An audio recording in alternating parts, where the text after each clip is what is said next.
Um, the next one is not so much an internal comment, but I hope we have viewers this evening watching our stream, especially from the city of Cerritos. I know there have been some miscommunication of what is happening with the strawberry field, former strawberry field patch, the lot in Studebaker and 166. So I'd like to provide a little bit of clarification. The first thing is that we will hold an open meeting on Wednesday, next Wednesday at 6:30 p.m.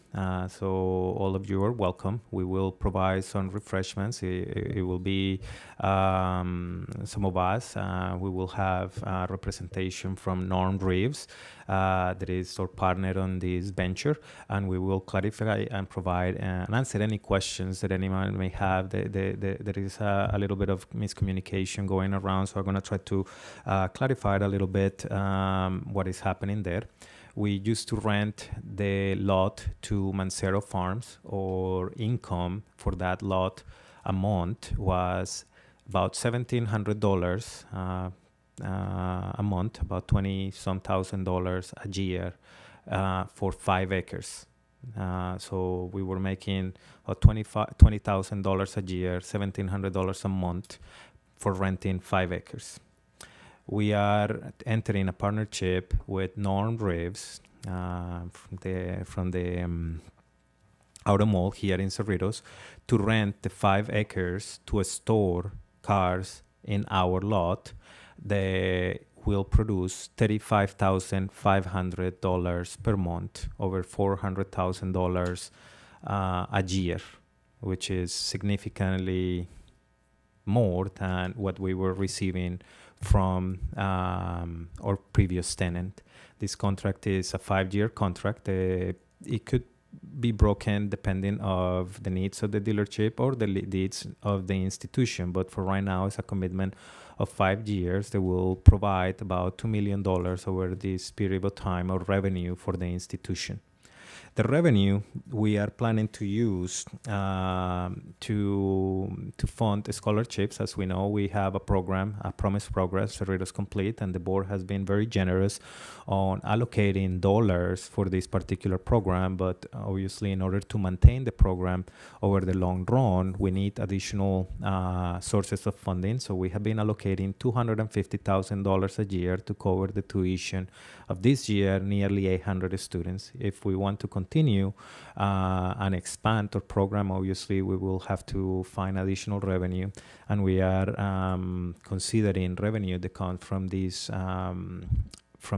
partnership to be added to our ongoing efforts to decrease cost of attendance for all of our students. So we are committed to use dollars coming from this particular partnership to improve our student services and to increase our scholarship allocation. In addition to this, Norm Reeves is providing a scholarship directly to the foundation in order to support our students in academic programs, and they are also willing to allow our students to do pre-inspection in their vehicles as it relates to our automotive program. So this goes beyond just being a traditional rental of a facility. It's more of a partnership in which a large employer of our community is willing to work with our institution. They could go elsewhere and rent a lot, but they are willing to pay a high fee in order to contribute dollars to our institutions, contribute a scholarship to our foundation, and developing a partnership in which our students from automotive could potentially do pre-inspection, which is something they obviously they would do once they graduate and work at one of our local dealerships. There will be no in and out traffic from that lot. It's essentially a storage facility. So once the cars move into the lot, they will only be rotated depending on sales. So it is not ongoing traffic that we're going to have 100, 200 cars coming in and out daily.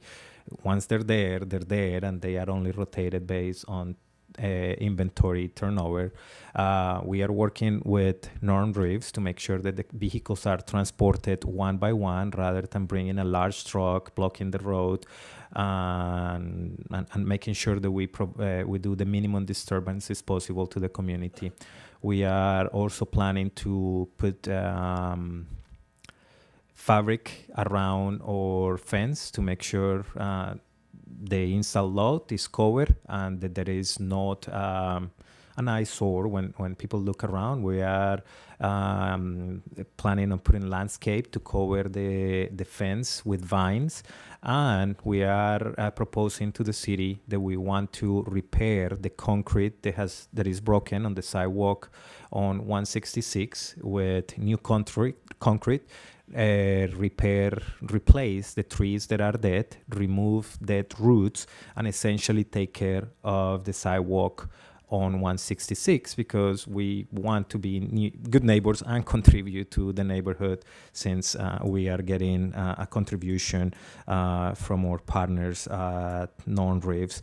We are open to any suggestions to minimize the impact of the change and utilization of the strawberry field patch. And as I said, we will be holding a community meeting on Wednesday at 6:30 at the teleconference room. We will be sending a press release with that, and we'll be sending communication to our neighbors. So if they want to come in and provide any feedback as to how we can better the project, we are open to that. At the moment, we are working with the city to secure a change of use permit. The paperwork was submitted, the application was submitted in August 11th, and our conversations with the city about this project began in May 9, 2017. So it had been several months that we have had conversations leading up to this point. So if any community members are watching, I will be happy to answer any questions,